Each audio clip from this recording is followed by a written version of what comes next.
قال یا قوم رہتی اعز علیکم من اللہ، انہوں نے کہا اے میری قوم کے لوگوں، کیا میرا یہ خاندان تم پر زیادہ بھاری ہے اللہ سے؟ میرا پشت پناہ تو حقیقتاً اللہ ہے، تم اللہ سے نہیں ڈرتے، میرے خاندان سے ڈرتے ہو؟ رہتی اعز علیکم من اللہ واتخذتموہم وراءکم ظہریا، اللہ کو تو تم نے اپنی پیٹھوں کے پیچھے پھینکا ہوا ہے، بلایا ہوا ہے۔ یہ بھی بہت ہی اہم نفسیاتی نکتہ ہے۔ ہوتا یہ ہے کہ ہم دنیا میں ایسے مگن رہتے ہیں کہ اللہ کو ماننے کا عقیدہ تو ہے، لیکن اللہ مستحضر نہیں رہتا، یاد نہیں رہتا۔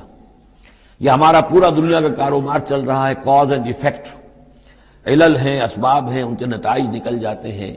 تو جو کاز اینڈ ایفیکٹ کا جو سلسلہ چل رہا ہے، ہم اس میں اتنے گم ہوتے ہیں کہ مسبب الاسباب جو ہے وہ نگاہوں کے سامنے رہتا ہی نہیں۔ یا یہ کہ ہم اپنے کاموں میں اتنے مشغول ہیں، اپنے کام و دہن کی لذت جو ہے وہی ہمیں جو ہے کوئی فرصت نہیں لینے دیتی، یا یہ کہ بنیادی ضروریات جو ہے وہی ہمیں جو ہے اب کوئی فارغ نہیں ہونے دیتی، لہذا ہم گم ہو جاتے ہیں۔ کافر کی یہ پہچان کہ آفاق میں گم ہے، اور مومن کی یہ پہچان کہ گم اس میں ہے آفاق۔